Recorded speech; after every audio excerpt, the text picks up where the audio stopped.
Miss Momo here, and well, I didn't think I'd get my mic in time to record, but apparently I did, and Amazon, you are so amazing.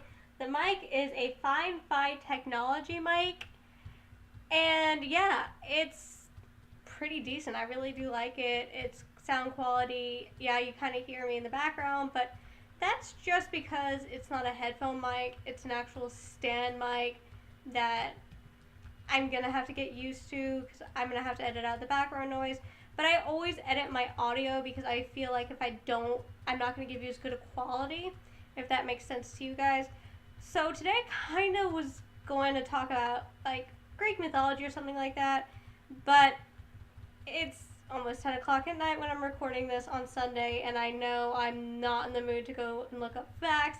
I just rather just talk and tell stories and just have fun with you guys because I really want this series to be successful. And I am about to start my Insurgents playthrough. I'm going to record that sometime this week, and once that's recorded, I'm going to be editing that. I've gotten all the stuff for that. I also have the Tiny Pokemon video, which I'm going to be getting done soon. I swear, guys.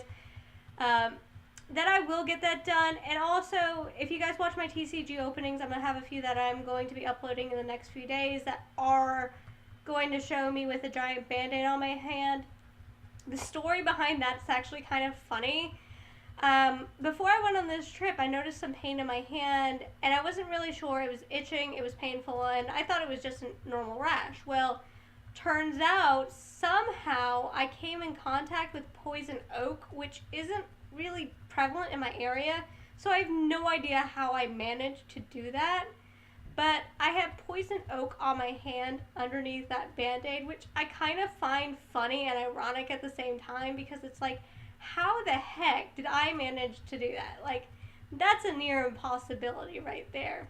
So I have poison oak under that band-aid, and it itches, it burns, it hurts so bad, but I just don't want to not do anything while it's healing. I can just put a band-aid over it and kind of ignore it and move on with my life in a way. So that's what I'm planning on doing. It should be healed up by next week, more than likely. So I'm hoping it is, and I don't plan on showing it on camera just because it's kind of gross what it actually looks like underneath the band-aid, and I don't feel like grossing somebody out by accident. Um, just because I'm so used to this with a medical family, we talk about like the most ironic and horrible things over dinner. I mean, I've talked to my parents at points in times about like amputations over dinner, and we're like, oh, that's normal. But not to everybody it is. So I'm very careful about stuff like that just because I come from that background where it is normal for us, but I don't think it's normal for everybody.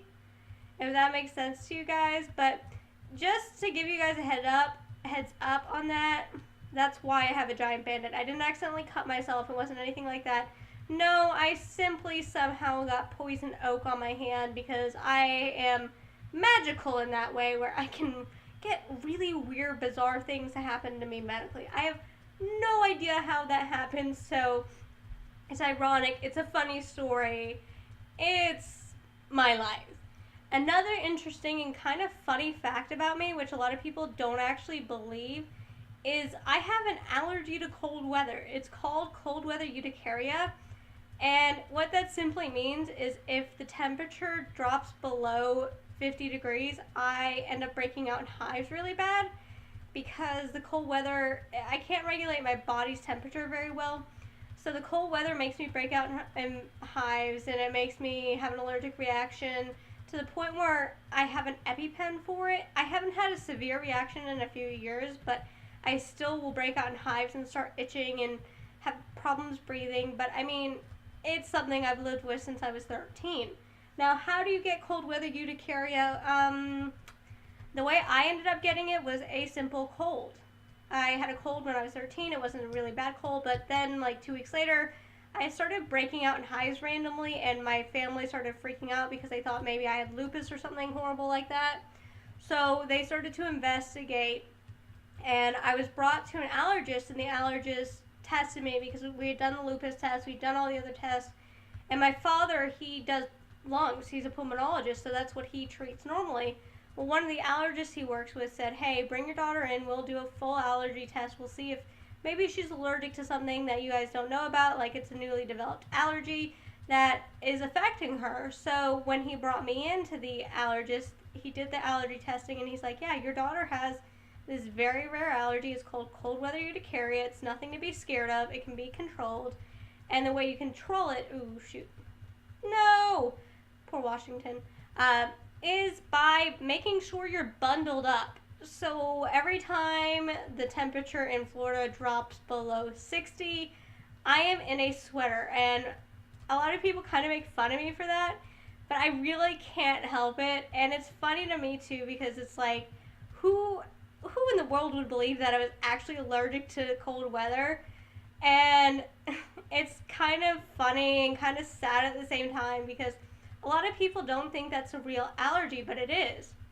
And to carry an EpiPen because I'm allergic to the cold is kind of funny to me, just because, like, how many people can say that? Like, how many people can walk up to me like, I'm truly allergic to the cold?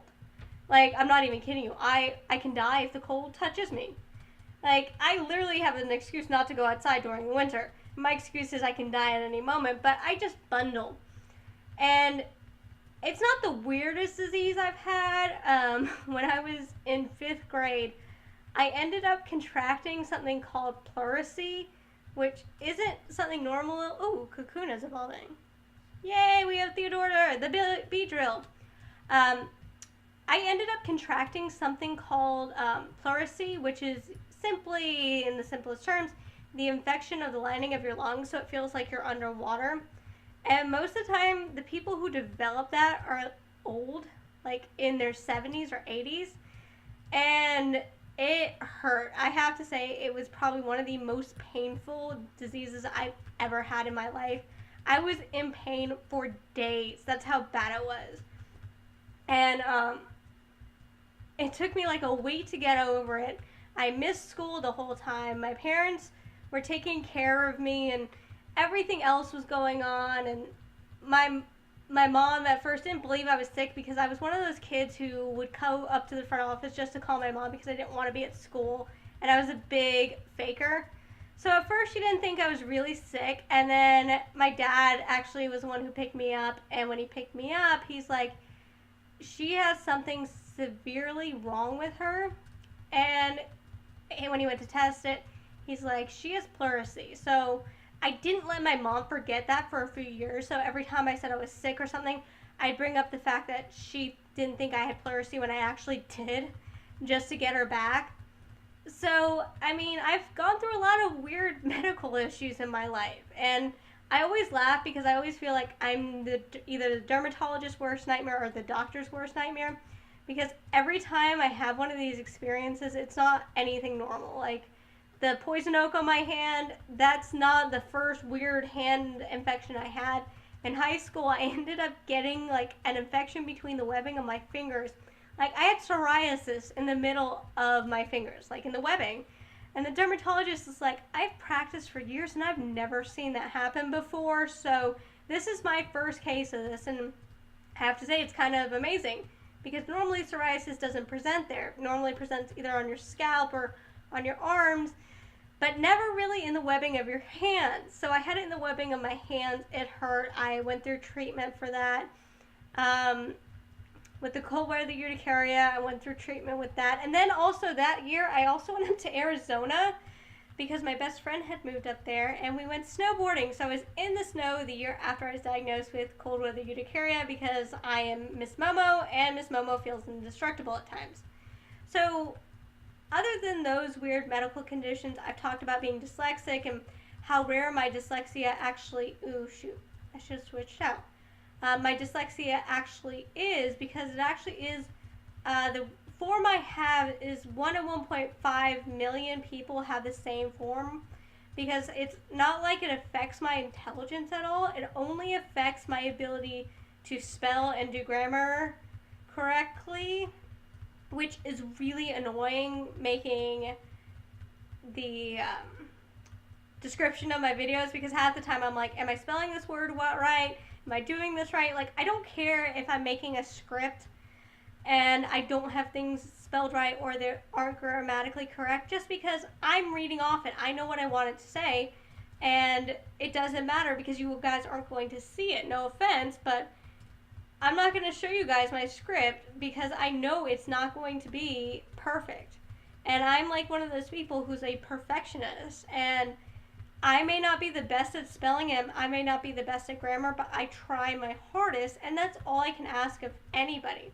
Even my students know that. If they're struggling and they ask me for help, I'm more than happy to help them because they're trying and they're showing me they're trying. So, what I do when it comes to things I have to publish, a lot of times I'll try and dictate them, but Dragon is not the most reliable source because any computer program can change the words into what they think you want it to say. So yeah, as much as I love Dragon, at the same time I hate it because it's like a program that works but doesn't work at the same time. And yeah, I mean, come on. If you have a program that half the time works and half the time doesn't, it's not really a good program. Okay, so that's not Misty. I thought that was Misty. Maybe I'm going nuts. But anyways, another program I like to use being dyslexic is anything with audible books, meaning books like RFB&D, which is Reading for the Blind and Dyslexic, better known today as Ally. If you have a learning disability and you're an auditory learner, definitely check into this program. It is called Ally Learning. Oh, I forgot to switch. Shoot. You were throwaway. Right now. Or you can kill it. I don't care. Let's see. Karate chop. But what Ally does is it reads your textbooks aloud. So if you're an auditory learner, it's going to read your textbooks aloud, meaning that I hate when I get so many misses in a row. Screw it. Let's hope this doesn't affect you too much. Thank you.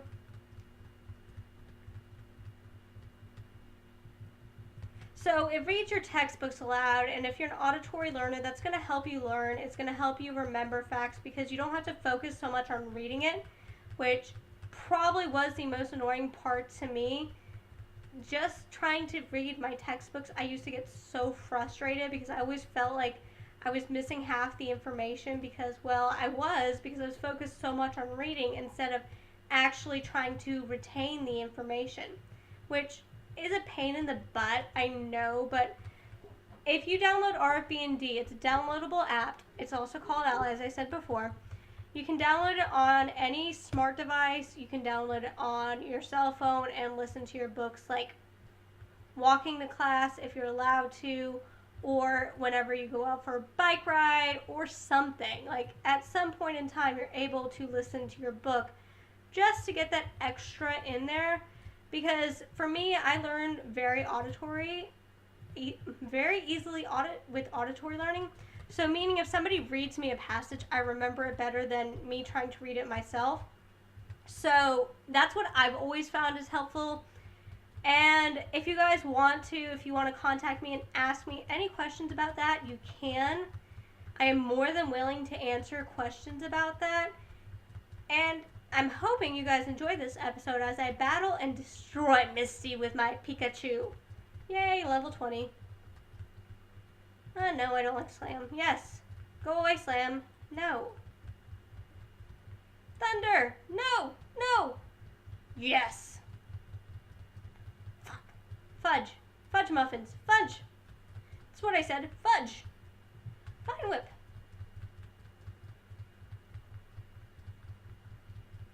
Come on. Mother trucker. She's gonna knock me out this turn, but I'm gonna have to come back.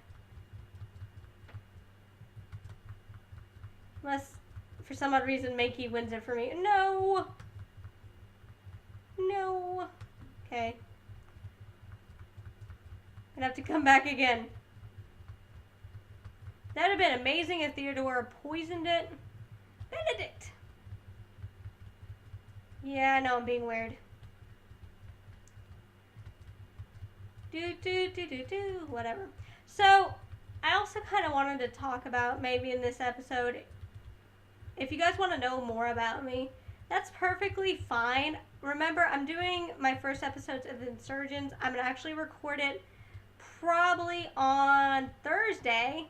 And I really would like for more questions to be asked about me because I feel like I can really help out, and it really helps me out at least, to have you guys ask me things because, well, I don't know what you guys want to know about me. Like, are you curious about how I learn? Are you curious about anything that I'm doing? Like, what would make it interesting for you guys to, oh, come on, OLL. For you guys to learn about me, like, what interests you the most? Like, would it be something like, why did you go into history teaching? Or what is your best subject? What do you feel is your best subject? Oh, yay. Defeated Misty. Because I don't know what you guys want me to talk about, and I really want to know. And I hope you guys do enjoy this series. And I think this is probably going to be one of my shorter episodes. I'm just going to edit the audio on this and leave all the ums and thes in there, and my stumbling and my awkward silences, because I am weird like that, and I am a dork, and I'm a dorksicle. But I know this about myself, so I'm going to save it here and end off. Well, bye guys.